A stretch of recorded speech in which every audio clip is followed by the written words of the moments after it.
السلام عليكم ورحمة الله وبركاته. إن الحمد لله نحمده ونستعينه ونستغفره ونستهديه ونعوذ بالله من شرور أنفسنا ومن سيئات أعمالنا. من يهده الله فلا مضل له ومن يضلل فلا هادي له وأشهد أن لا إله إلا الله وحده لا شريك له وأشهد أن محمدا عبده ورسوله صلى الله عليه وعلى آله وأصحابه وسلم تسليما كثيرا. أما بعد، عن أبي بكرة رضي الله عنه قال: كنا عند رسول الله صلى الله عليه وسلم. أبي بكر يتكبروا صحابي نبياتنا عليه الصلاة والسلام زند نبرنا إلال فقال: يا الله نبي قالون ألا أنبئكم النجراتكم من بأكبر الكبائر بتأم تلك كهونة تلك نجر النجراتكم من دي ثلاثا سوست جزي دقاقموت يا الله نبي: الاشراك بالله كبادو بالله لاي ማጋራት ነው አሉ በመጀመሪያ ደረጃ። ወቁቁል ዋሊደይኒ የወላጆችንም ሐቅ መጣስ ትልቅ ወንጀል አሉ የአላህ ነብይ። ወሻደቱ ዙር በውሸት መመስከር አው ቀውሉ ዙር ወይም ውሸትን መናገር አሉ ነብዩ። ወካነ ረሱል ሰለላሁ ዐለይሂ ወሰለም የአላህ ነብይ ዐለይሂ ሰላቱ ወሰላም ነበሩ ሙተኪአን ተደግፎ ነበረ። ፈጀለስ ቁጭ አሉ የአላህ ነብይ ዐለይሂ ሰላቱ ወሰላም። فما زال يكررها وشهادة الزور أو قول الزور የሚለውን ነብዩ ዐለይሂ ሰላቱ ወሰላም ደጋገሙት። حتى قلنا እስከምንል ድረስ ለይተው ሰከት ብናለ የአላህ ነብይ ዝም ብሎ እስከምንል ድረስ ደጋገሙት ይላል ኢማሙ አልቡኻሪ 2654ኛው ሐዲስ ላይ ዘግቦታል። ኢማሙ ሙስሊም 269ኛው ሐዲስ ላይ ዘግቦታል። አብዱላህ ኢብኑ መስዑድ ረዲየላሁ ተዓላ አንሁ ቃል: ሰአልቱ ረሱላላህ ሰለላሁ ዐለይሂ ወሰለም የአላህ ነብይ ዐለይሂ ሰላቱ ወሰላም ጠየቅኳቸው ይላል። አዩ ዘንቢን አዕዘም የትኛው ወንጀል ነው ትልቅ ብዬ ጠየቅኳቸው ይላል። ዒንደላህ አላህ ዘንድ ቃል የአላህ ነብይ አሉ: አንተ ጀዐለ ልታደርግ ነው ሊላሂ ለአላህ ኒደን ብጤ ማድረግህ ትልቁ ወንጀል እሱ ነው አሉት። ወሁወ ኸለቀክ እሱ ፈጥሮህ ሳለ ለአላህ ብጤ ማድረጉ ነው ትልቁ ወንጀል። ቃል አብዱላህ ኢብኑ መስዑድ ይላል: ቁልቱ ለሁ ኢነ ዛሊከ ለዐዚም ይህ ትልቅ ወንጀል ነው። ቃለ ቁልቱ ثم አዩን ቀጥሎስ ምንድነው ብዬ ጠየቅኳቸው ይላል። ቃል ነቢያችን ዐለይሂ ሰላቱ ወሰላም አሉ: ثم أن تقتل ولدك ልጅህን ልትገድል ነው አሉት የአላህ ነብይ። መኻፈተን ይህንም ልጅህን ስትገድል ደግሞ ፈርተህ አየጥዐመ ማዕከ ካንተ ጋር እንዳይመገብ ፈርተህ መግደል። ቃለ ቁልቱ ثم አዩን ከዚህስ በኋላ የከፋ ወንጀል ምንድነው ብዬ ጠየቅኳቸው ይላል። ቃል አሉ: ثم أن تزاني ዝና ልሰራ ነው ሐሊለተ ጃሪካ ዘውጀተ ጃሪክ ማለት ነው። በጎረቤት ምስት ላይ ዝሙት መስራት ነው ጸያፍ ወንጀል ብሎ የአላህ ነብይ ለሰሃቢዩ ነገሩት። ይሄም ኢማሙ ቡኻሪ 4477ኛው ሐዲስ ላይ ዘግቦታል። ኢማሙ ሙስሊም 267ኛው ሐዲስ ላይ አስቀምጦታል። ወደ አቢ በክራ ወደ ዘገበው ሐዲስ ስንመለስ ቃለ ኩና እንደ ረሱላህ ሰለላሁ ዐለይሂ ወሰለም ይላል የአላህ ነብይ ዘንድ ነበርነ። ፈቃለ የአላህ ነብይ አሉ: አላ ኡነቢኡኩም ቢአክበሪል ከባኢር በጣም ትልቅ ከሆነው ነገር አነግራችሁም ትልቅ ከሆነ ነገር አነግራችሁም ትልቅ ከሆነ ነገር አነግራችሁም ብሎ ነብዩ ዐለይሂ ሰላቱ ወሰላም 3 ጊዜ ለሰሃቦቻቸው አቀረቡላቸው። 3 ጊዜ ካሉ በኋላ አልሽራኩ ቢላህ በአላህ ላይ ማጋራት የወንጀሎች ሁሉ አለቃ እሱ ነው አሉ። በአላህ ከማጋራት በላይ ወንጀል የለም።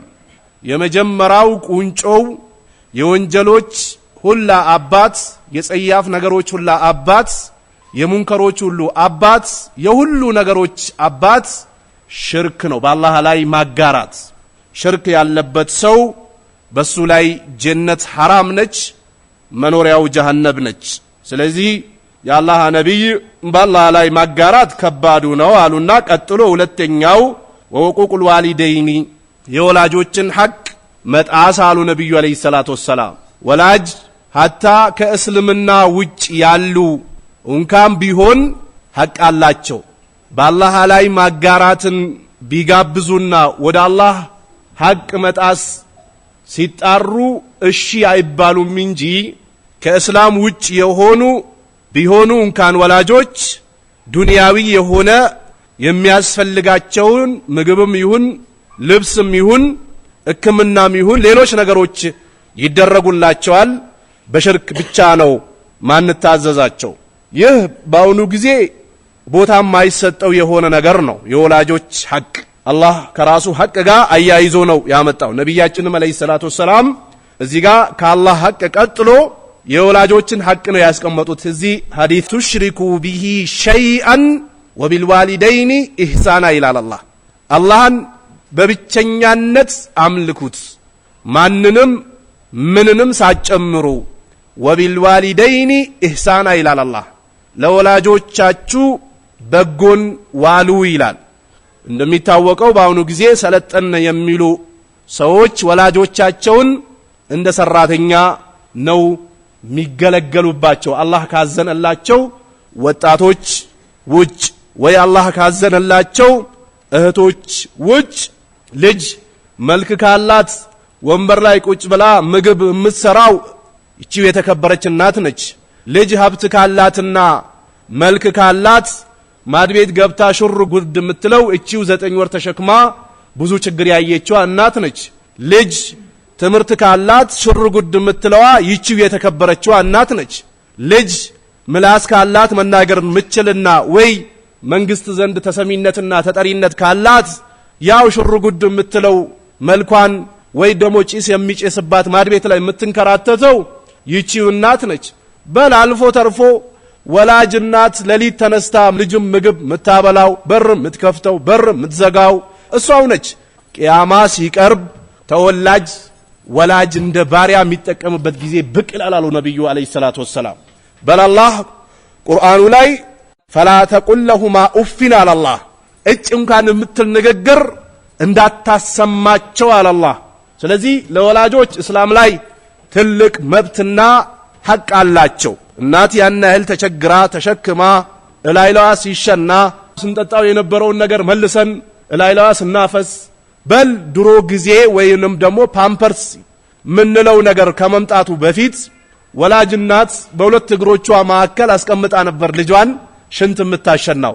ያ ሽንት በእናታችን ላይ ነበረ የሚሆን የነበረው። አሁን ግን ፓምፐርስ ወይ ሌሎች ነገሮች መጥቶ ተሻሽሏል። ድሮ ግን በልብሳቸው ሽንታችን እየጠረጉ ጠብ የምናደርገውን ነገር በምላሳቸው ነበር የሚጠርጉት። የልጅን ንፍት በፊት ሲጠርጉ የነበሩት በምላሳቸው ነበር ሲጠርጉ የነበሩት። ሱብሃንአላህ። ይሄንን አድርጎ ያሳደጉት ልጅ ይሄንን አድርጎ አበባ እንዲዝ ያደረጉት ልጅ ዛሬ ልጅ ወንበር ላይ ቁጭ ብሎ እናት ተነሺ ቁጭ በይ፣ አባት ተነስ ቁጭ በል፣ ውጣ ግባ፣ ቤቴ ውስጥ አትድረስብኝ የሚሉ ወንዶችና እህቶች አሉ። እሷም ለባሏ ማይመች ከሆነ ያባቷ ቁንጅናና ያባቷ ንጽና አባቴ ባትመጣ ወደኔ ስፈልግ ደውልልሃለሁ ትላለች።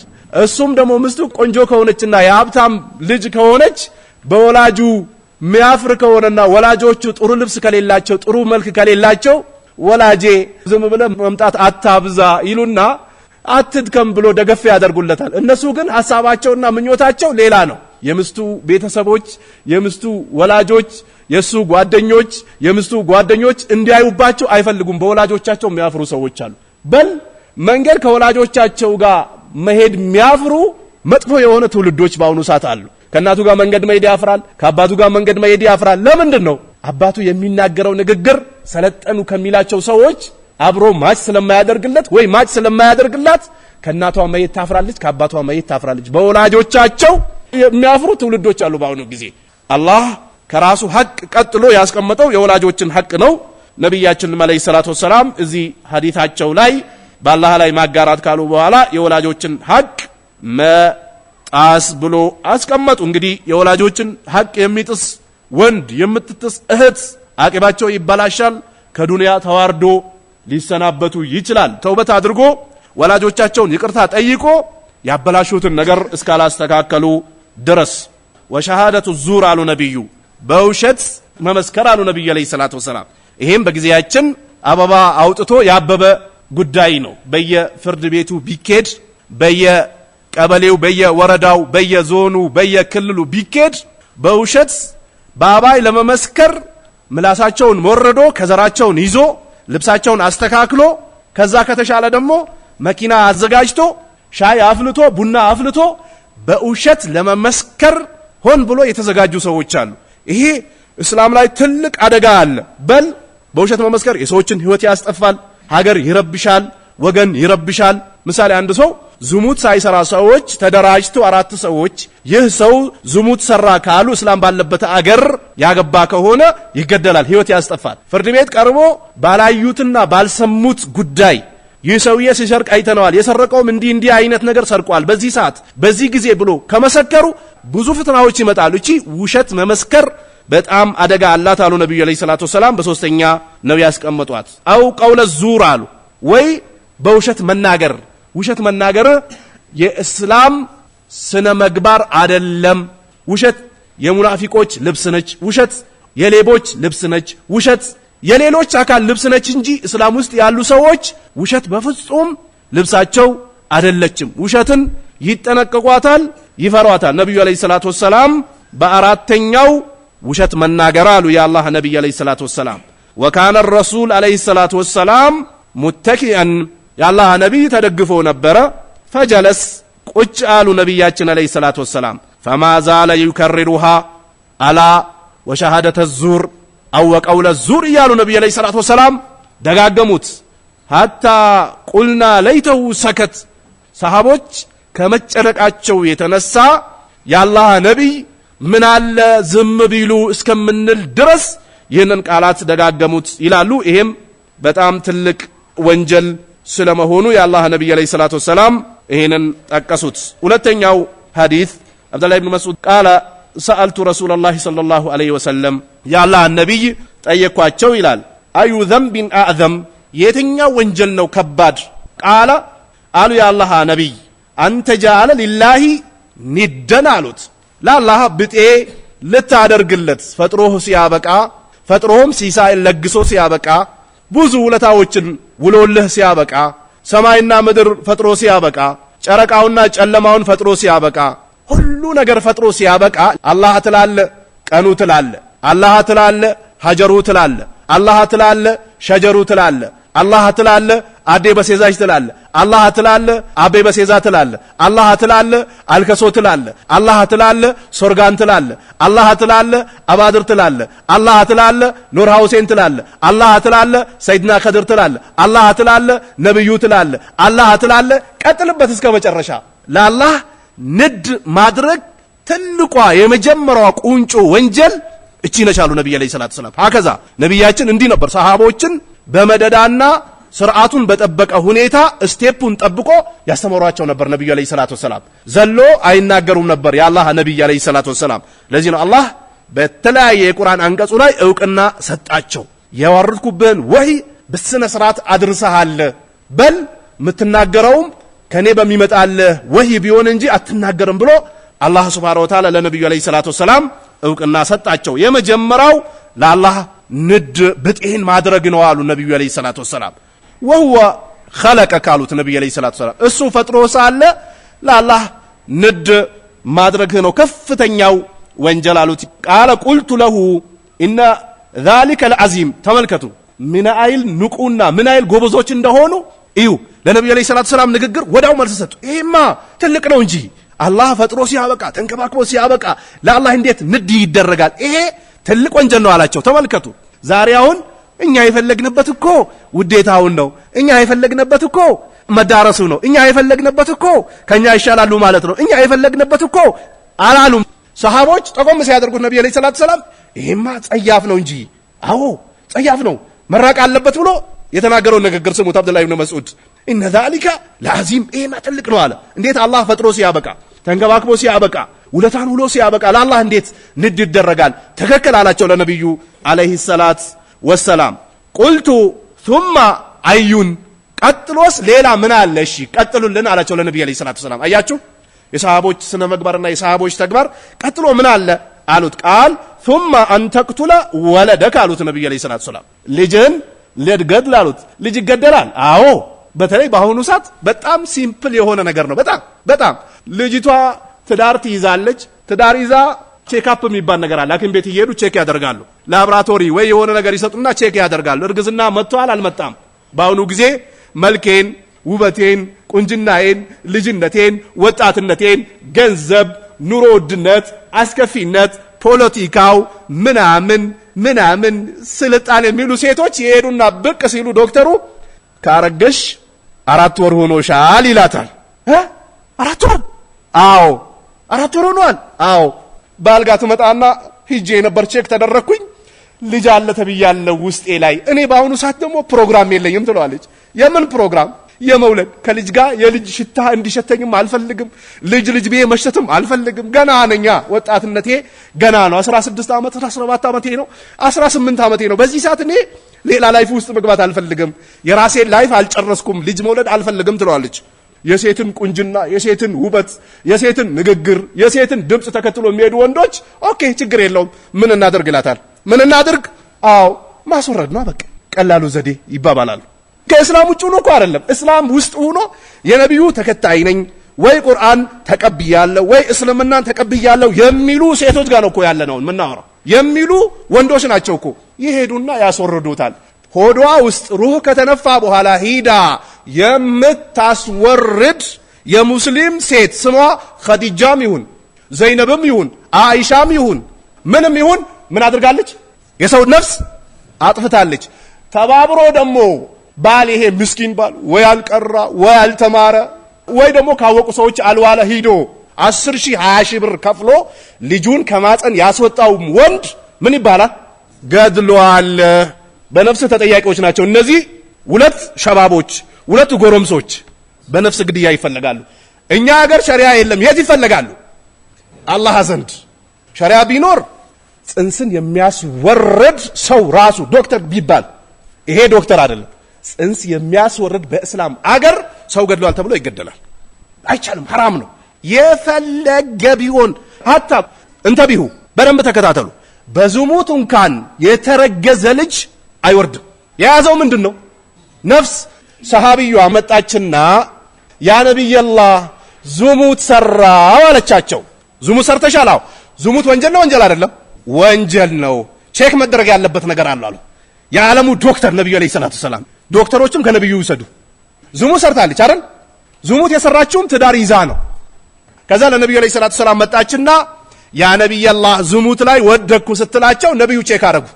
ሁለት ነፍስ መጥፋት የለበትም አይደል? ቼክ ያረጉ። ወንጀል የሰራው ማን ነው? እሷ ነች። ልጁ ሰርቷል እንዴ? ولا تزر وازرة وزر أخرى ولا تزر وازرة وزر أخرى አንዲት ነፍስ ያንድን ነፍስ ትሸከማለች እንዴ? አትሸከም። ስለዚህ ቼክ ተደረገች።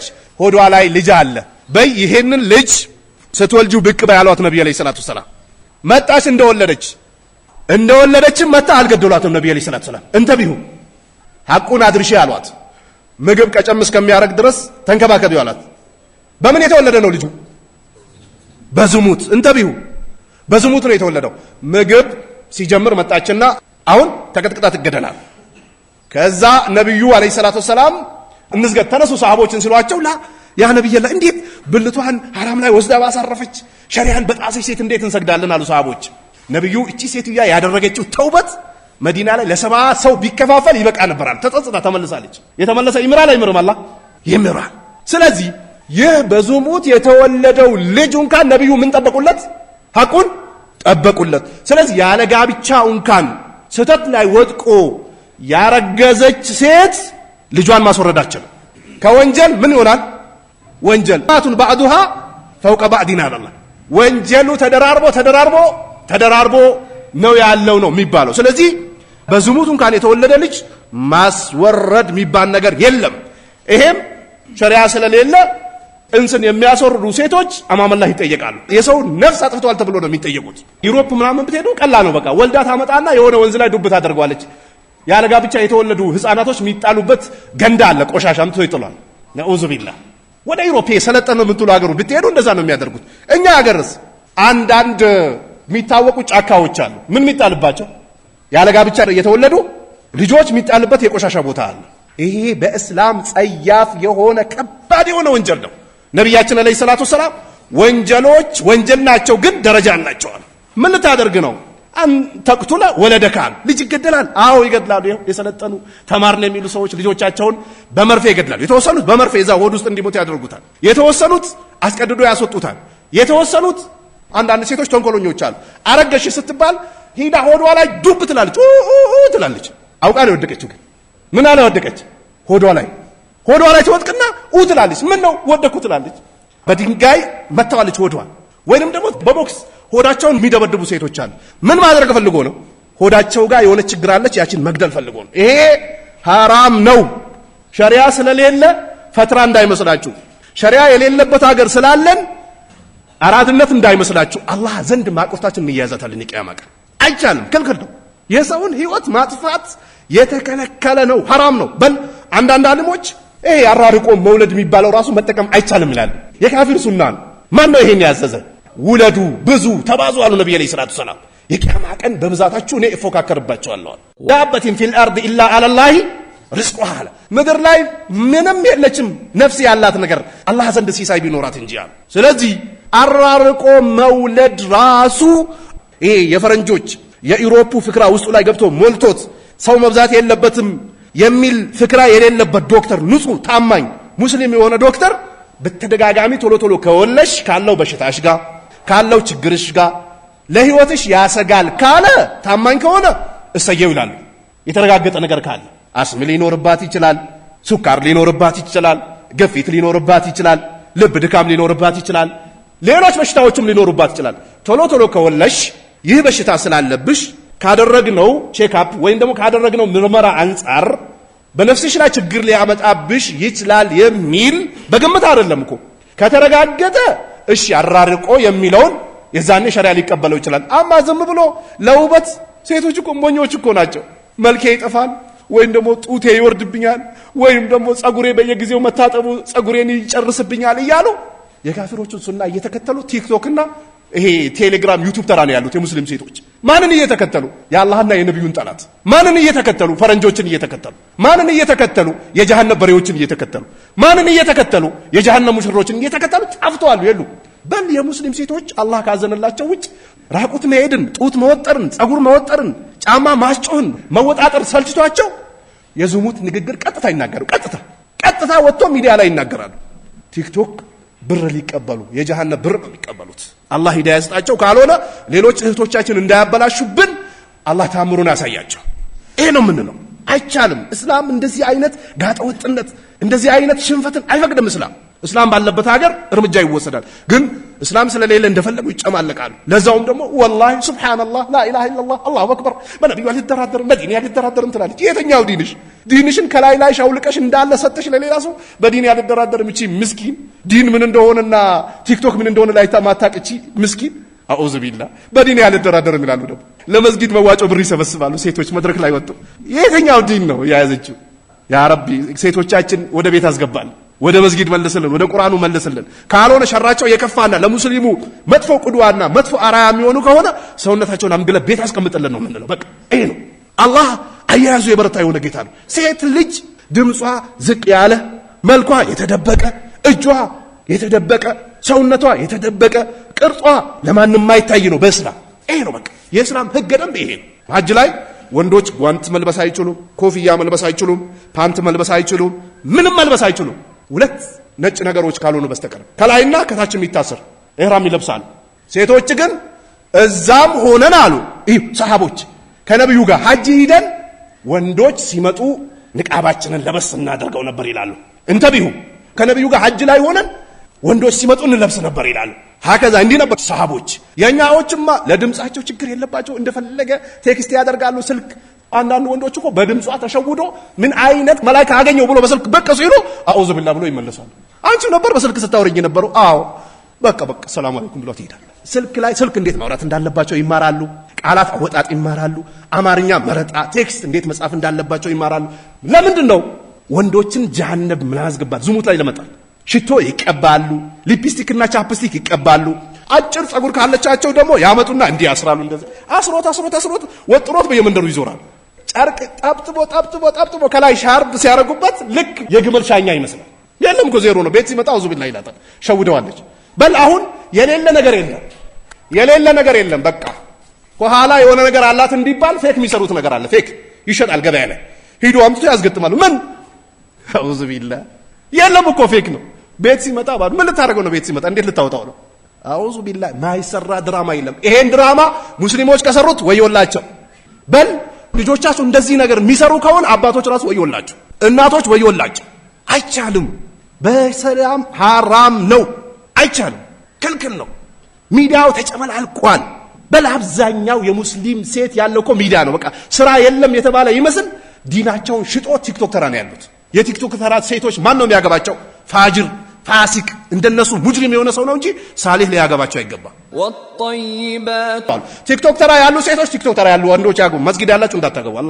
አላህን ፍሩ። ዘርታ አበላሻላችሁ። ዳዕዋ ላይ ያላችሁ፣ ቀራት ላይ ያላችሁ፣ ቲክቶክ ላይ ያበደች፣ ቲክቶክ ላይ ቀለሟን የምታሳይ፣ ቲክቶክ ላይ ምጮህ የምታስጮህ ሴት ይዛችሁ እንዳትመጡ። ዘርታ አበላሻላችሁ። እዛ ያሉት ራስ በራሳቸው ይጋቡ። እናንተ መስጊድ ላይ ድምጿን ዝቅ አድርጋ ቁርአን የምትቀራ የምትሐፍዝ፣ ዳዕዋ የምታደርግ፣ የጧት ዝክር ምትል፣ የማታ ዝክር ምትል እቺን ፈልጋችሁ አግቡ። እንደው የፉንጋዎች አለቃ እንኳን ብትሆን እሷን አምጡ። ፈዝፈር ቢዛት ዲን አሉ ነብዩ አለይሂ ሰላቱ ሰላም። ዲን ያላትን ያዝ ወይላ ተሪበት የዳካሉ ካልሆነ እጅህ በእናት ቅር አሉ ያላህ ነብዩ አለይሂ ሰላቱ ሰላም። እርግማኑ ይደርስባል። ለዚህ ነው አብዛኛው ቆንጆ ወንድ አብዛኛው ቆንጆ ሴት ትዳራቸው ራሱ የተረበሸ ነው። በሽታ ነው። ሐኪም ቤት ነው። ቻይና ነው። ዱባይ ነው። ታይላንድ ነው። ኒውዚላንድ ነው። አሜሪካን ነው። በየቀኑ ቼክአፕ ነው። በል አብዛኛው ጫማ የሚያስጨቁ ሴቶች ሐኪም ቤት ብትሄዱ ታገኛቸዋል። ምንድነው? ዲስካቸው ተንሸራቶ። ምን አንሸራተተው? የሚያስጨው ጫማ እንኳን አንሸራተተልሽ ተውበት ካላረክሽ። አብዛኛው ሴቶች ዲስካቸው ተንሸራቶ ያንሸራተቱ እኮ ራሳቸው ናቸው። አላያችሁ? ይሄ አንድ ስንዝር የሚያክል ጫማ ያርቁ የለም። ወገቧ ከአገልግሎት መስጫ ክልል ውጭ ይሆናል። ቤት ይዘህ እንዳትመጣ አላህን ፍራ። ከወለደችም 3-4 ብትወልድ ነው። ጉልበቷን በምን ጨርሰዋለች? ጫማ በማስጮህ ጨርሰዋለች። አላህን የምትፈራ አደብ ያላት ስርዓት ያላት ከወንዶች ያልተላመደች ሀታ ከወንዶች ስልክ የተላመደችን ሴት እንዳታመጡ። ሱስ ነው የሚሆንባቸው። ሃሎ ፈልጌህ ነበር የሆነ ነገር ላማክር ኡስታዝ ያለ ሀጃ የሚደውሉ ሴቶች አሉ። ተጠንቀቅ። የወንዶች ድምጽ የሸተታቸው ሴቶች እንዳታመጣ። ወንዶችም እንደዚህ ከሁሏ መደዋወል ቴክስት ማድረግ ያገኛትን ይምጣብኝ ሚል ወንድ ከሆነ እህትን አሳልፈ እንዳሰጠው። አላህን የሚፈራ ምላሷ ምዘክር ካልሆነ በስተቀር እንዳታመጡ። ስለዚህ ነብዩ አለይሂ ሰላቱ ሰላም አንተቅቱለ ወለደክ ልጅህን ልትገድል ነው አሉ። አባቶች አላህን ፍሩ፣ እናቶች አላህን ፍሩ፣ እህቶች አላህን ፍሩ፣ ጎረምሶች አላህን ፍሩ። ጽንስን እንዳታስወርዱ፣ አደጋ አለው። አላህ ዘንድ ትጠየቃላችሁ። ጀሃነም ይበላችኋል። ይሄ ሰለጠነ በረታን የሚሉ ሰዎችን ፋሽን ተከትላችሁ ጀሃነም ይበላችኋል። በል የሴቶች የማዕፀን ግድግዳ በጣም ስስ ነው። በጣም ትንሽዬ ነገር ወደ ካንሰር ልትቀይረው ትችላለች። አሁን ካንሰርም የበዛው ዩሮፕ ብትሄዱ በዚህ ነው። በቃ ዩሮፕ ብትሄዱ አብዛኛው ሴቶች የሚሞቱት በማዕፀን ካንሰር ነው የሚሞቱት። ለምንድን ነው? አንድ ከተለያየ ሙጅሪሞች ዝሙት ያደርጋሉ። ያ ዝሙት ወደ ካንሰር ይቀይርባቸዋል። ሌላስ ያስወርዳሉ። ሌላስ በሀይድ ጊዜ ወይም ደግሞ በወር አበባ ጊዜ ግንኙነት ያደርጋሉ። ማዕፀናቸው የሴቶች በጣም ስስ ስለሆነች ወደ ካንሰር ይቀይራል። ተጠንቀቁ። ይሄ የአኼራው ያለ የዱንያው ዕቃብ አለ። ጥንቃቄ አድርጉ። አላህን ፍሩ። ጽንስ ማስወረድ አደጋ አለው። በል ወላጅ እኮ ያለበት ድህነት፣ ጭቅጭቅ ራሱ በሚገደለው ልጅ ቢወለድ በሱ ርስቁ ሁላ ሊሆን ይችላል። አንዳንድ ልጆች ወደ ዱንያ ብቅ ሲሉ አብሮ ርስቁ ብቅ ይላል። አንዳንድ ሰው ችግር አስቸግሮት ነበር፣ ፍራሽ መግዛት አቅቶት ነበር። እንደምንም ተንገዳግዶ እንቅፋትም እየመታው ሰው አደብ አድርግም እያለው ትዳር ይዛል አይደለ? በማግስቱ ፊቱ ፏ ብሎ ልብሱ ተቀይሮ ይመጣል። አረ ትንሽ ቆይቶ ነው ሌላ መኪና ይዞ ይመጣል። ማን ብቅ አለ? በሷ በኩል ያለው ርስቅ ይመጣል። ከዛስ ልጅ ሲወለድስ አላሁ አክበር G+2 ሰርቷል። ሶስተኛው G+3፣ 4 G+4። ከዛስ ሰላም አለይኩም በቃ አብቅቷል። ይሄዳል በቃ የልጆቹ ርስቅ ራሱ ይሄንን ትቶ በራሳቸው ጊዜ ውጥረት ውስጥና ውድመት ውስጥ የሚገቡ አሉ። እዚህኛው ሐዲስ ላይ ሁለተኛ ወንጀል ምንድነው አሉ ነብዩ አለይሂ ሰላቱ ሰላም አንተቅቱላ ወለደካ አሉ። ሁለተኛ ወንጀል ከአላህ ከማጋራት ጋር ተከትሎ መጣ ልጅህን መግደላል። መኻፈተ አየጣማ ማአክ ምስኪን እኮ ነው ያውዱ ጊዜ ሰው ልጄ ምን አበላዋለሁ የትምህርት ቤት አስተምረዋለሁ። አብዛኛው ካፊሮች በዚህ ነው የሚሸወዱት። በል አሁን ትንሽ ነቁ እንጂ እኮ በፊት ቻይና ከዛሬ 10 እና 15 ዓመት በፊት ከአንድ ልጅ በላይ አይፈቀድም ክልክል ነበር። አሁን ሁለት ፈቀዱላቸው። ልጁ ቢታመምና የሆነ ነገር ቢሆን መንግስት አካውንት የተወሰነ ብር አስቀምጣለሁ የምትሉ ከሆነ ሁለት ውለዱ አሏቸው። በፊት አንድ ነው። ምን ያደርጉታል? ይላል ያስወርዱታል፣ ያስጨነግፉታል፣ የማያደርጉት ነገር የለም። አሁን ትንሽ ነቁ። የኛ ሀገሮችም በፊት አይፈቅዱም ነበር። አሁን ሙስሊሞቹ ሲበዙ ምን ነው እናንተ ሰርግ ስትጠሩ ቦርሳችሁ ላይ ሊፕስቲክና ቻፕስቲክ ተሸክማችሁ ትመጣላችሁ። ሙስሊም ሴቶች ሰርግ ሲጠሩ በዚህ ልጅ ባልም በዛ ልጅ መኪናው ከኋላ 4-5 ልጅ ይዞ ይመጣል። እናንተ ምን ነካችሁ ብሎ ዳዋ ማድረግ ጀመሩ እነሱ። አከዛ እስላም እንደዚህ ነው። ውለድ ዝም ብለህ አንድ ሴትያ እኛ ጎረቤት ነበረች 12 ልጅ አላት። ሐኪም ቤት የለም እኮ ምጧ ስመጣ ወንበር ያስቀምጡላታል። የሀገር ቤት እናቶች ዶክተሮች ናቸው፣ የድሮ ዶክተሮች ወንበር ያስቀምጡና ከላይ ጫን ይሏታል። ትወልዳለች። አበቃ። ከዛ በኋላ በሶስተኛው ቀን ጓሮ ልትገባ ትችላለች እናት። አንዳንድ እናቶች ደግሞ የአንድ ሰዓት ገበያ ጀርባቸው ላይ ዕቃ ተሸክመው ይሄዳሉ። እርጉዝ እኮ ናቸው። እዛው ገበያ ወልደው ይዞት ይመጣሉ። ልጅ 12 ወልደዋል። 12ቱ አንዱ የት ነው? ቻይና። አንዱ ሴት ነው አሜሪካን፣ አንዱስ ሳውዲ፣ አንዱስ ዱባይ፣ አንዱስ አዲስ አበባ፣ አንዱስ ደብረ ዘይት፣ አንዱስ አዳማ፣ አንዱስ ሻሽመኔ፣ አንዱስ አዋሳ። ለአረፋ ጊዜ ሁሉም ክላክስ ያረጉ ግቢ ክፈት ይላሉ አገር ቤት። ያውኖቹስ ሁለት ልጅ ይወልዳሉ። አው ቀደርም ይመጣል። አንደኛው ሲሞት ከአንደኛው ጋር እንደዚህ ተቃቅፈው ያለቅሳሉ። በቃ የድሮዎቹስ ይዘራሉ። አላህ ዘራቸውን አበቀለላቸው። هكذا توكل ነበራቸው። ومن يتوكل على الله فهو حسبه ومن يتوكل على الله فهو حسبه በቃ በአላህ ተወከል ግባ አላህ በቂ ነው አለ። ተወኩል ነበራቸው። ያውኑስ በዘይት በቲዮቲ በቫት በተለያየ ነገር አያይዞታሉ። ቢወልዱ ችግር ውስጥ ሊገቡ ነው። የት ያስተምሩታል። ስለዚህ አይወልዱም። ሀታ ሴቶች የወር አበባቸውን አዛብቶ ሌላ ችግር ውስጥ የሚገቡ ሰዎች ሌላ በሽታ ይሆንባቸዋል። የወሊድ መቆጣጠራ ምናምን መርፌ የሚጠቀሙ ሴቶች እኮ ረብሸኛቸው ናቸው። በቃ ለጥያቄ የማይመቹ ትናንትና ሃይዴ መጥቶ ሄደና ዛሬ መግሪብ ከሰገድኩ በኋላ ደግሞ ጀመረኝ ይላሉ። ራሳቸው እኮ ነው ያናጉት። እሺ ሃይዴ መጥቶ ታጥቤ 3 ቀን ከሰገድኩ በኋላ አሁንም መጣብኝ ይላሉ። የለም ረብሻ ነው።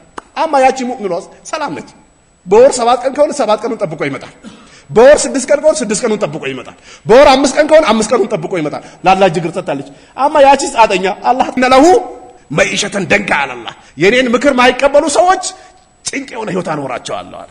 ውለዱ ዝም ብላችሁ አግቡ። ከቻላችሁ አንድ ያላችሁ ከሆነ ሁለት 3 4 ይቻላል በሸሪዓ። አባቶች በተለይ አግቡ፣ አትፍሩ። ማን ትፈራላችሁ? አላህን ፍሩ እንጂ አግቡ። ለነሱም ጥሩ ነው፣ ይቀንስላቸዋል። ድካሙ ምኑ ይቀንስላቸዋል። አግዟቸው። በል ሴቶቻችን ካፊር ይወሰዳቸው አይደል? አንድ ሞባይል ህዋዊ ሞባይል የ80 ሺህ ብር ገዝቶ ይሰጣታል። ማሰላማ ተከትለው ትሄዳለች። የ40 ሺህ ብር ስልክ ገዝቶ ይሰጣታል። ማሰላማ ተከትሏል። ወይ አሜሪካን ቪዛ ልክልሻለሁ ማሰላማ ትሄዳለች። ወይ ዝሙት ላይ ትወድቃለች። አግቡ። ነብዩ አለይሂ ሰላቱ ወሰላም አግቡ ብለዋል። እስከ 4 አግቡ ብለዋል። አቅማችሁ ከቻለ አላህም ቁርአን ላይ የቻለ አንድ ካለፈስ 2 ከዛስ 3 ከዛስ 4 ያልቻለ ደግሞ ጠብቁ አለ አላህ።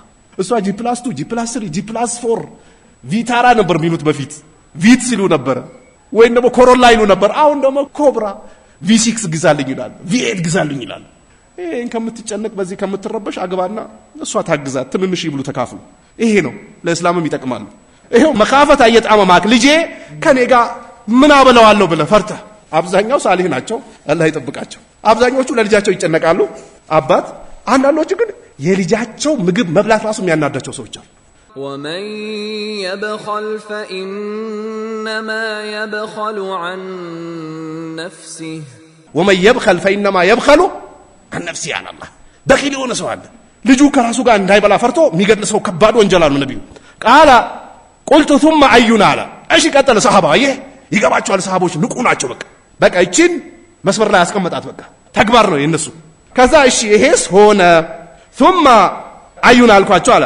ثم ቃል ከዛ አሉ ነብዩ አንቱዛኒያ ሐሊለተ ጃሪካ አሉ ነብዩ አለይሂ ሰላቱ ሰላም። በጎረቤትህ ላይ ዝሙት ልትሰራ ነው አሉት። ዝሙት በእኛም ሸሪዓ ከነብዩም በፊት በነበረው ሸሪዓ ሐራም ነው። ዝሙት አጠቃላይ ሐራም ነው 100%።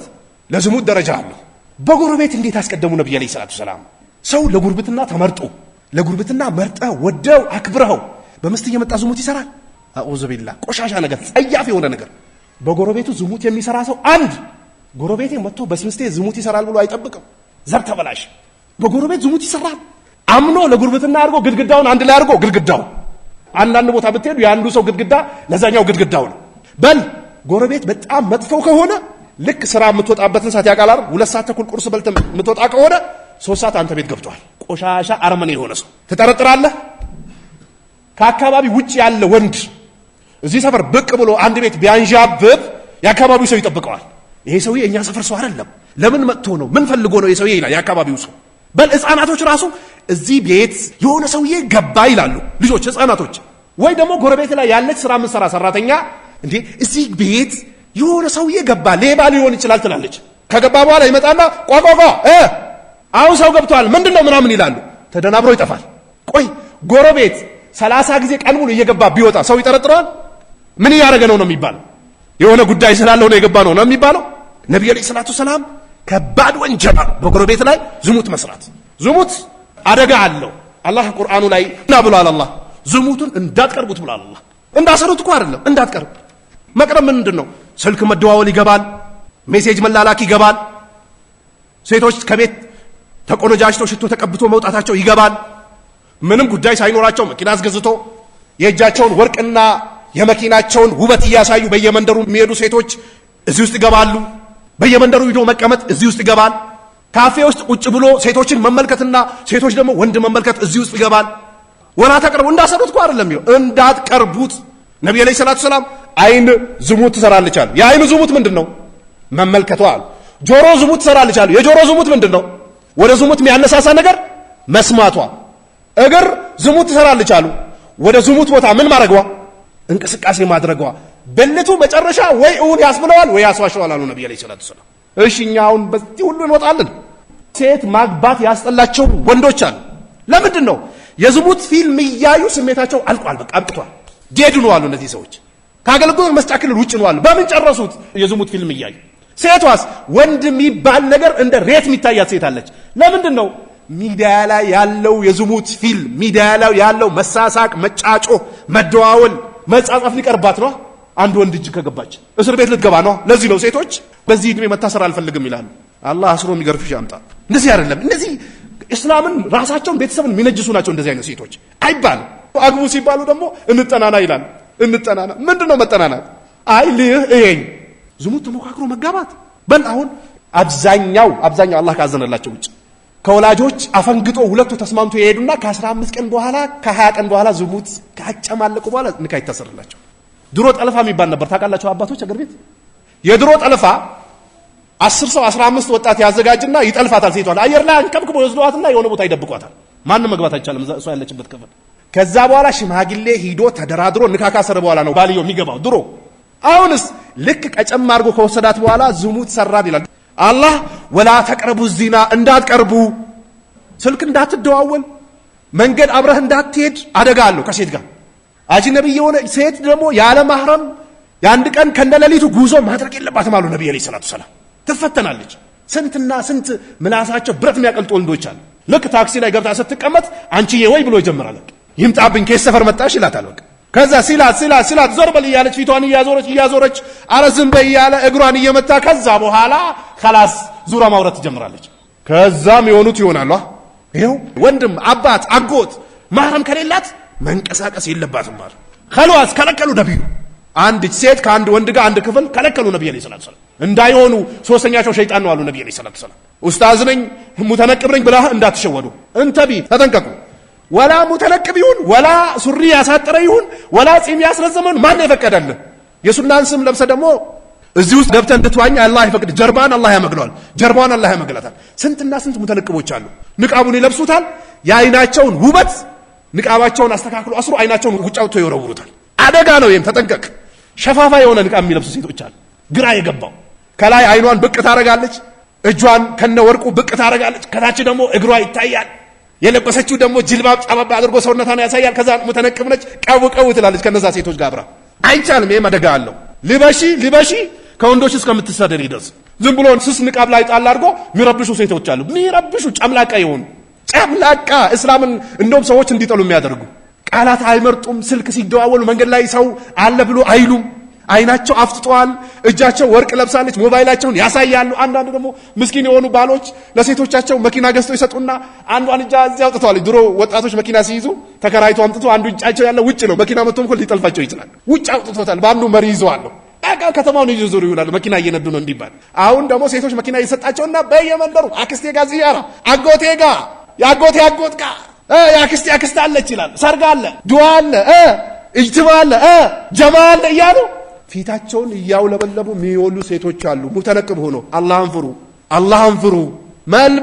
መልበስ እንደማን እንደ ሰሃቦች ስትለብሱ ልባችሁም ትልበስ፣ ውስጣችሁም ትልበስ። ዝም ብሎ ጨርቁን ላይ ጣል ማለት አይደለም። በደንብ ሐቁን መጠበቅ ያስፈልጋል። ስለዚህ አላህ ወላ ተቅረቡ ዚና ዝሙትን እንዳትቀርቡት ይላል።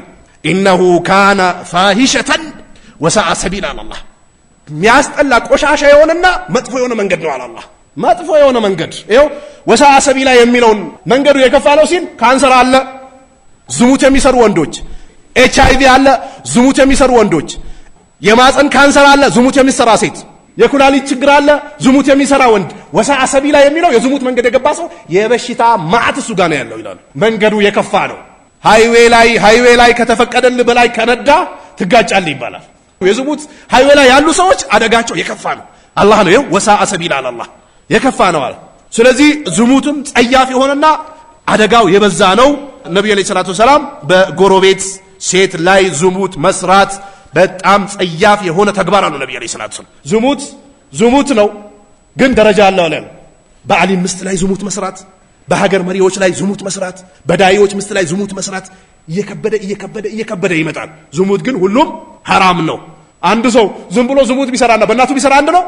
ነኡዙ ቢላህ እኛ ሀገር ላይ አሁን ሚዲያው በሁለት ሴት ልጆቹ ላይ ዝሙት ሰርቶ ታሰረ ይባላል። አባት በእህቱ ላይ ዝሙት ሰርቶ ታሰረ ይባላል። ይሄው ሸሪዓ የሌለበት ሀገር ፈውዳ የጨምላቃ መንደር ነው የሚሆነው። በቃ ሸሪዓ የሌለበት ሀገር ምንድነው? ጠጥቶ ነበር ገፍቶ በባል ላይ ዝሙት እንደሰራ ያውቅም። የማትሰሙት ዘግናኝ የሆነ ንግግር የለም።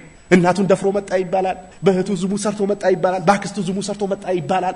አማ ሸሪዓ ያለበት ሀገር እንዲህ አይነት ጸያፍ የሆነ ነገር ጆሮ አሰማ። እኔ እኮ እየደበረኝ እኮ ነው የምነግራችሁ እንድትጠነቀቁ።